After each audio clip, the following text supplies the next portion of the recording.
win that. Bang. Nick's not going to like number 5. Greg might. Number 5. Well, first we have to see you as Lamar Jackson. Jayden, here's why. The guy who is the, I don't know if odds-on favorite or he's the favorite right now to win why is he going to win? Narrative, lack of preseason expectations for the team, lack of great supporting cast like huge names, and highlight/memorable moments. Jayden Daniels has all of that. I get it if you want to put Sam Darnold there, but Jayden Daniels has all of that. This team won 4 games last year. He's got him at 11. Darnold's He's not even had on the your huge ballot? highlight moments. I don't got no room for Darnold. Number 4, Wright. Tell me who he's replacing. Goff? I mean, that guy. Just conduct. Darnold over Goff? I think he's having a better year. I think the supporting casts are equal. I think Goff has more touchdowns and fewer picks. Supporting cast is your whole offense. It's not just your receivers. Yeah, but the receivers is huge. And Darnold's got a 1,000-yard rush. Aaron Jones is no slouch. Yeah, okay. So, all right, number 3, here we get to the obvious guys, Saquon. And look, I'm saying this, if he breaks the record, I'm moving him up to number 1. Wow. Out of respect for the record, that is I get it. It's not the home run record in baseball necessarily, but it's a hallowed record.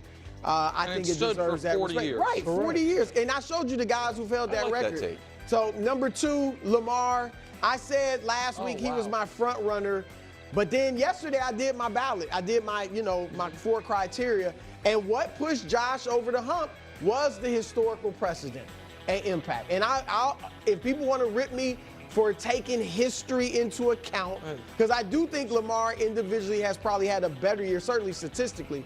But Allen, eye test, not as much help, one-man show, Superman. And they're both neck and neck. He hasn't won one yet. Lamar's got 2. Yeah, I would definitely have Saquon number 2, and I would actually slide down Lamar to 3. I don't know how I feel about Jayden. I get your point about the splash plays and just the eye test. Sam Darnold is deserving. When you put his numbers next to Goff, to your point that you were kind of trying to make, I mean, yeah, they're right there. And here's my argument on weapons. I think the Vikings clearly have the number 1 pick of offensive players, other than the quarterback. I think the Lions might have the next 4. You know what I mean? I think they have the next 2 receivers. They have the running back. They have the best offensive lineman of all of them. They have the best tight. Laporta Hawkinson's close. Yeah. You know what I mean? So Justin Jefferson is one of the greatest players I've ever seen. So if we want to count him double, but if Darnold beats Goff and outplays him. Okay, well let's talk about Jayden Daniels though, because they seem to have issues about Jayden Daniels, and I think Jayden Daniels absolutely deserves to be in the MVP conversation. When you think about what he's being asked to do for his team and what his team is and who his team was, were, it's not even close. I think all these players have been doing great, and I agree with also Sam Darnold, but Jayden Daniels has absolutely transformed this entire franchise. So again, this isn't just who's having the best year, who's having a great year. That's not what it's about. It is about value. And it just can't be denied what Jayden Daniels is doing. Again, he's doing more for his team than a lot of these players. And I don't mean necessarily like these players right here. I just mean, in general, for the other general MVP candidates, whoever they might be in whatever order they may be in. I think Jared Goff deserves MVP consideration, has been awesome. And so has Sam Darnold. If we're just going to stick to that, since that's who, that's who they were kind of talking about. And because I don't think anyone could argue Saquon, Lamar, and Allen. No one's going to dispute that. You can absolutely make the argument that Jayden Daniels is more valuable and more impactful to his team winning and the success that they have than Jared Goff and Sam Darnold. It's not to say that he's playing better than them or that even Jayden Daniels would be able to do what Sam Darnold and Jared Goff are doing for their teams. Because as good as I think Jayden Daniels is and has been playing, I do not think if they put him with the Detroit Lions or the Minnesota Vikings that those teams would be better. Because those teams do need a legitimate seasoned veteran. And the way how they run their offense as well, they need someone who with a very high level of regularity and consistency is going to make that right throw at the right time, who's going to make that right read. Those teams do not have time to kind of go through some growing pains. So this is where it's always interesting because we talk about, oh, we put this quarterback on that team, would this team be better or worse, et cetera, et cetera. And in this situation, it's actually kind of interesting to kind of look at it where it's like, if you put Jayden Daniels on the Lions or the Vikings, would they be better? I do not believe so. But if you put Jared Goff on the Commanders, and if you put Sam Darnold on the Commanders, would the Commanders be better? I do not think so. I do not think so. I think Jayden Daniels elevates the Commanders way more. In fact, let me be clear. I think that the Commanders would be worse with those other quarterbacks, actually. I think Jayden Daniels elevates the Commanders more than Jared Goff and Sam Darnold do for their teams. But that's not to downplay what those quarterbacks do.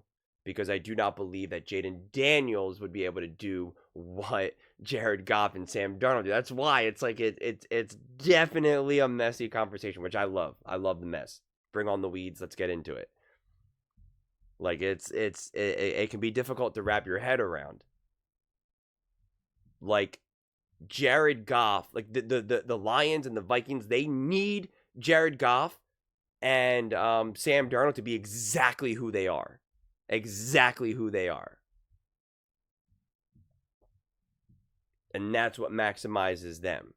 And in a lot of ways, same thing with Jayden Daniels and the Commanders, but Jayden Daniels has to pull way more.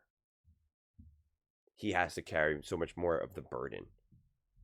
As we see of the plays that he needs to make, of all the times he needs to scramble, of all the times that he needs to rip off a big run, convert a first down with his legs, scramble and throw the ball down the field. Like he has to do a lot of heroics.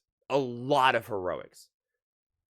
The Lions and the Vikings don't necessarily need heroics from Jared Goff and Sam Darnold. They need them to execute that offense at an incredibly high level, which they do, which is awesome.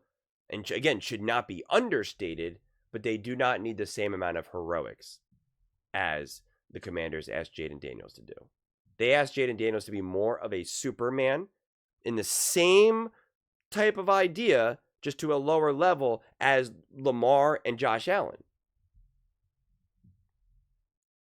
Jayden Daniels is acting more of a Superman than Goff and Sam Darnold. But it's not to say, because I've already defended, like, I think Jared Goff has superpowers as well, because we stick with the whole thing of like civilian versus superpowers and superheroes or whatever.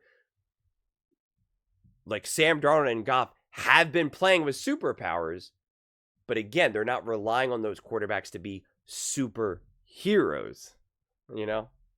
So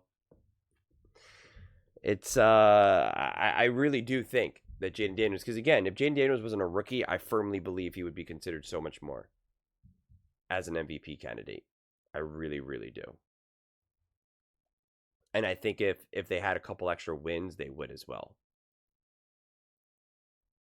And if Jared Goff had a couple extra losses, then that would also change things. They ended up losing that Texans game. If they lost to, what's another close game? Oh, that Packers game, right? They don't convert that fourth down. They lose that game. It's like Jared Goff would probably not be there. And then probably Sam Darnold would be there. And like, what was the game? Was it against the Jags that Sam Darnold didn't play good? Or it was like, I think the Vikings as a whole didn't really play that good. And it was like a weird score game. I think it was the Jags. I forget.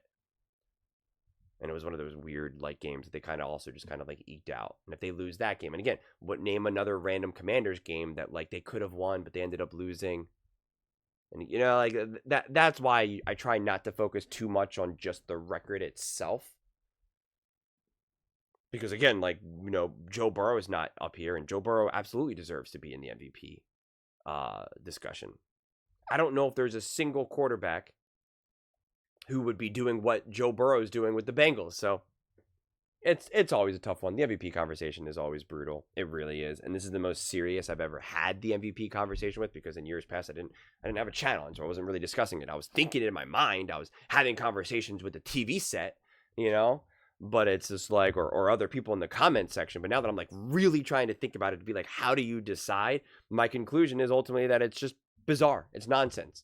It's like the definition of a moving target with like random made up criteria. However you're feeling, I could genuinely make the argument why any of these quarterbacks deserve to be the MVP with like just as much intensity and confidence and data and history. And I mean, I could do it for all of these guys. So that's what then makes it kind of be like, what am I supposed to do with this? But those are just my thoughts. I'd absolutely love to hear yours. What do you guys all think about Jayden Daniels being a legitimate MVP candidate? Let me know in the comments below. I read every single comment, so whether you agree with me or disagree with me, either way, let's get in some discussions. Let's get in some fights. But ultimately, let's just have some fun. And please do consider subscribing. We're building an amazing community here, and absolutely love to see you part of it. I want to build something that we all genuinely feel connected to. Something that we're really excited to be part of. I think we're on our way to doing it. And please don't forget to give this video a thumbs up, as it really does help with the visibility and the algorithm. Thank you so much, and see you next time.